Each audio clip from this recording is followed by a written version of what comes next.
Welcome back to Virginia's George Washington National Forest, where today we set off from the start of Bald Mountain Jeep Trail to what will be one of the most interesting recoveries I've ever been a part of.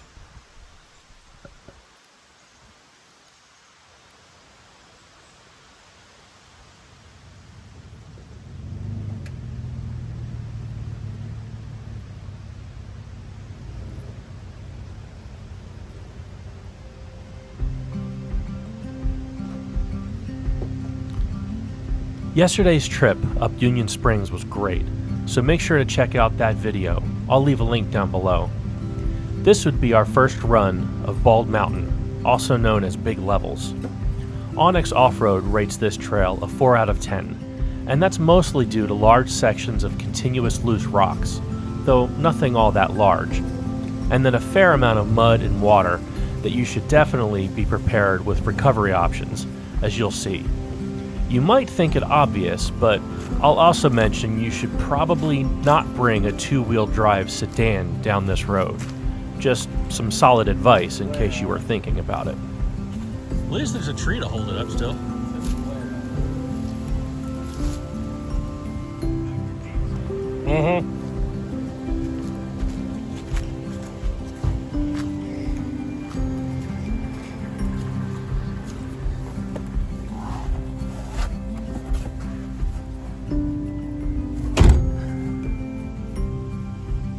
Onward.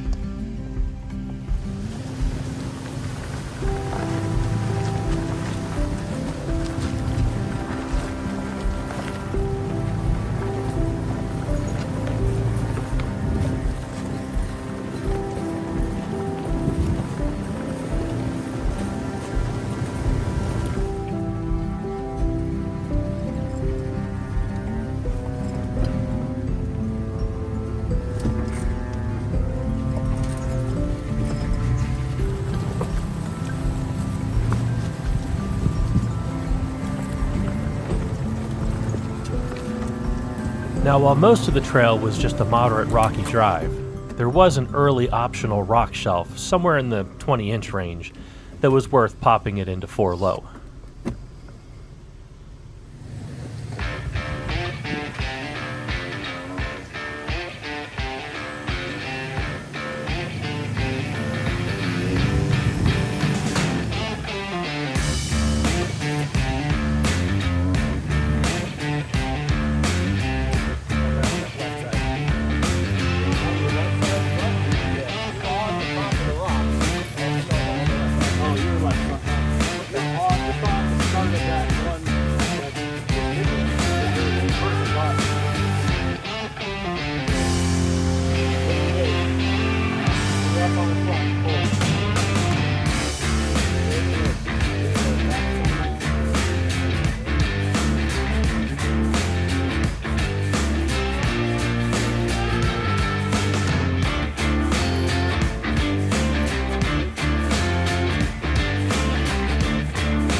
Now, to be honest, ever since we removed the steps on here, I don't think I've scraped a thing yet.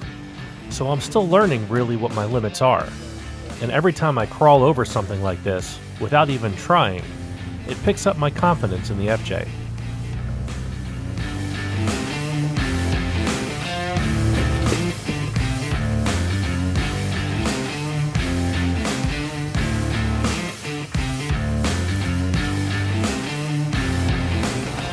That was a pretty technical spot. That was probably the hardest one I've done. Then he starts wide during the middle of it, giving me a heart attack. Probably even does be a heart attack. It was definitely the highest shelf that I've climbed, for sure. Do you have the magnetometer in your Jeep, on your Toyota that tells us what angle you're on? You just called my Toyota a Jeep. Sorry, it was performing like a Jeep. Sorry about that. Alright, now no need for nasty Toyota versus Jeep comments. We can all be friends.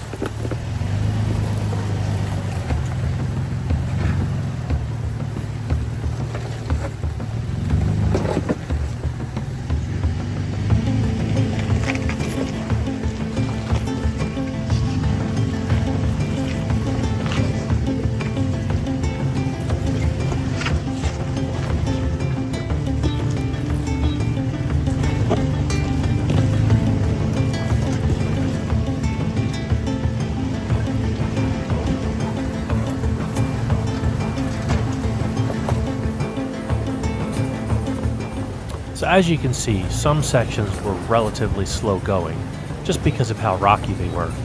Not difficult, just needed to be more mindful of tire placement at times.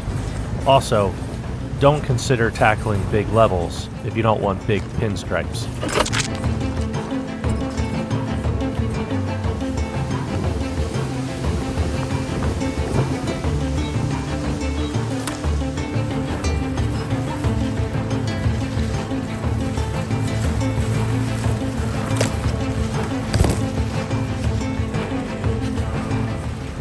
Eventually, the rocks would give way to many mud holes, some of which were very questionable.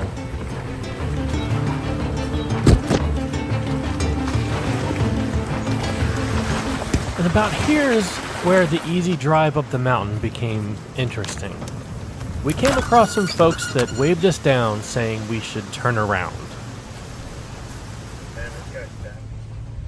So we just ran into what might be a blocker for our adventure finishing this trail. Apparently, somebody took a Honda Accord from the other end of this trail about 3 miles in, and it's stuck.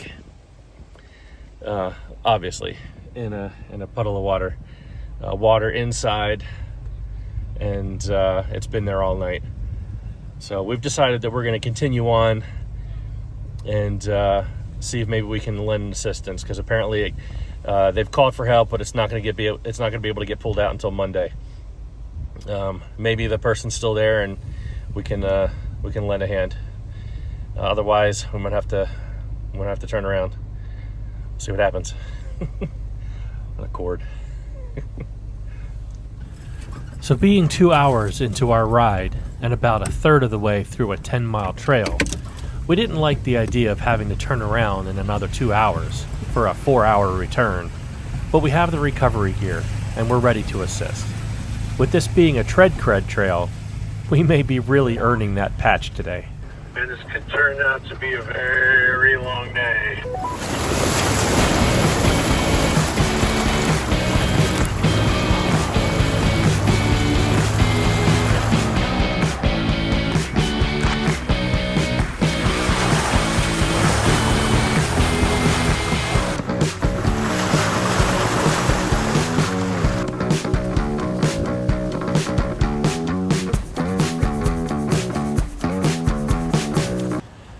And just like that, recovery number 1. In Paul's defense, there's no reason he should have gotten stuck. Someone previously got stuck and used this log to try and get out, and they left it in there. Once we removed the log, the damage was already done.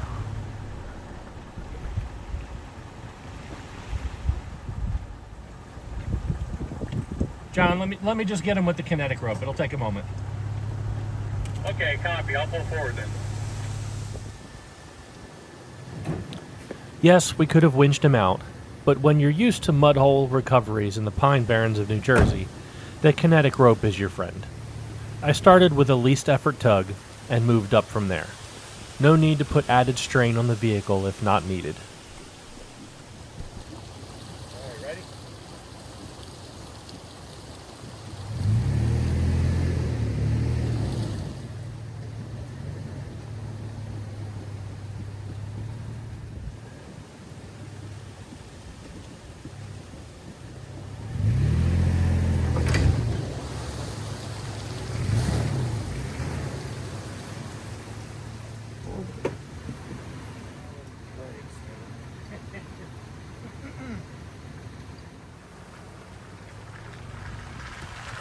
And with our first recovery out of the way, we knew we had another coming up real soon. And we started from the north end of the trail, and you can see where we came upon our vehicle in need, 3/4 of the way down.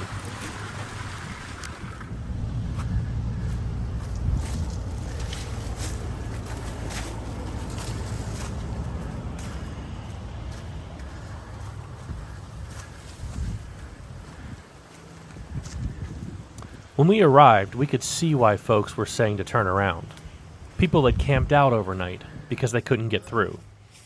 We were told this vehicle was going to be towed out sometime Monday, but in the meantime, no other vehicle could get through. And as you'll see, it was a frequented trail. We ended up with a bit of an audience.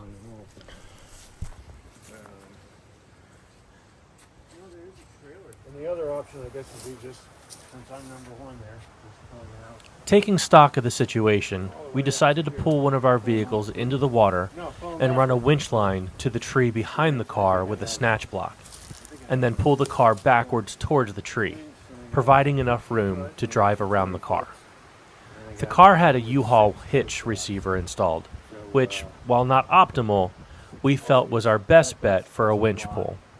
So Paul got into position, and we laid out the gear as spectators started to arrive.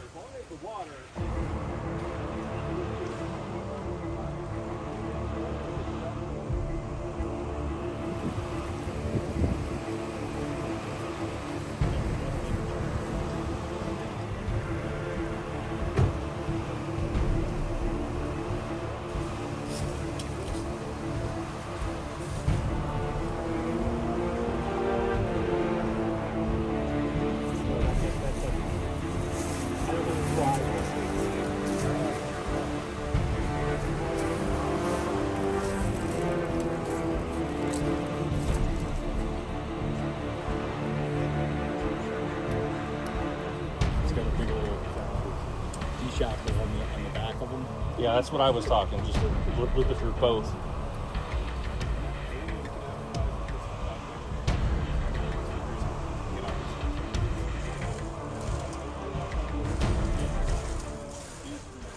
As I mentioned, this is not an optimal recovery point, so we made sure that everyone was outside of the danger area. Just the camera tripod was left behind. Get moving.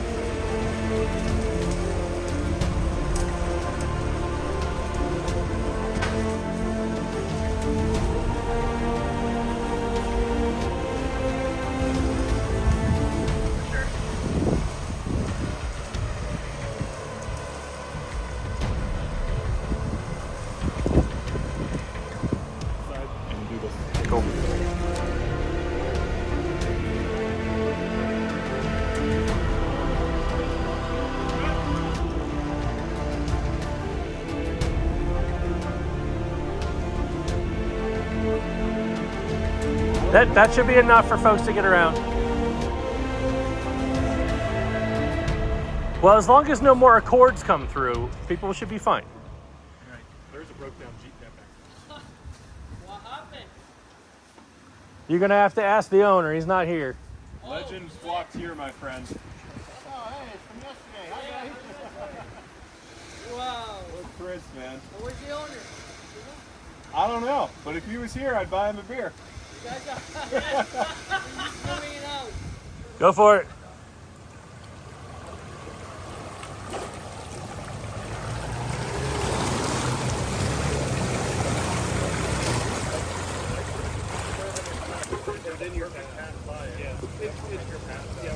As we continue on to finish the trail, it's going to be embedded in our minds that a Honda Accord made it this far.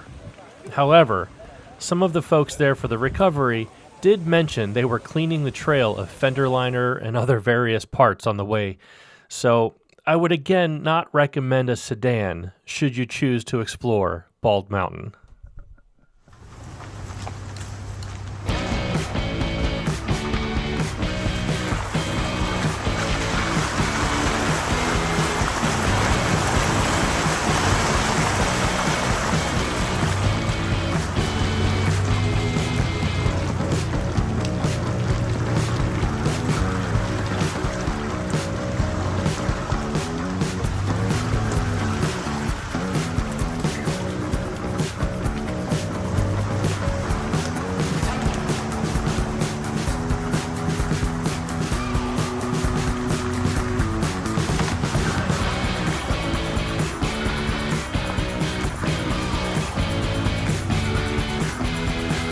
Well, we thought we were on the way. See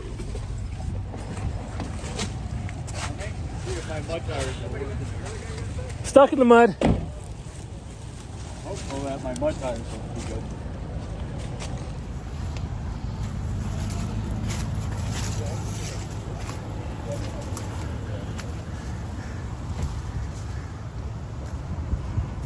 Twice in one day. Do you have lockers? Yeah. Front too?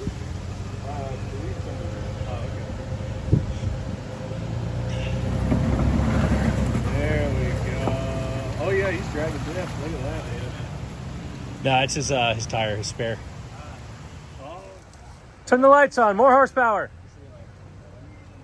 There you go.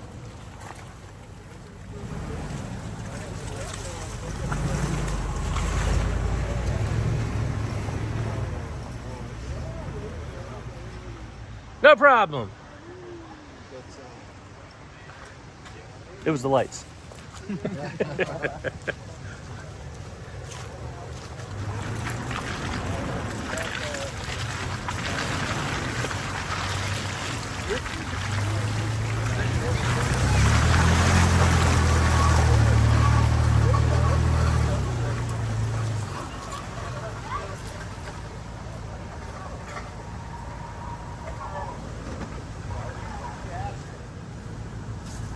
That Honda Accord created quite the traffic jam, but I'm glad we were able to get everyone back to their respective adventures. As for us, we were headed to the south end, the Blue Ridge Parkway, where we would air up and begin our journey home after a pause at the Bald Mountain Lookout.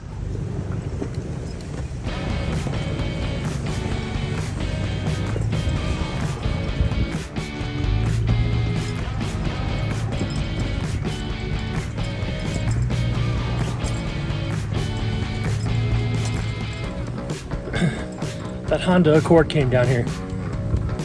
Somehow. And someone's got to tow it out of here. You would think the guy would get to that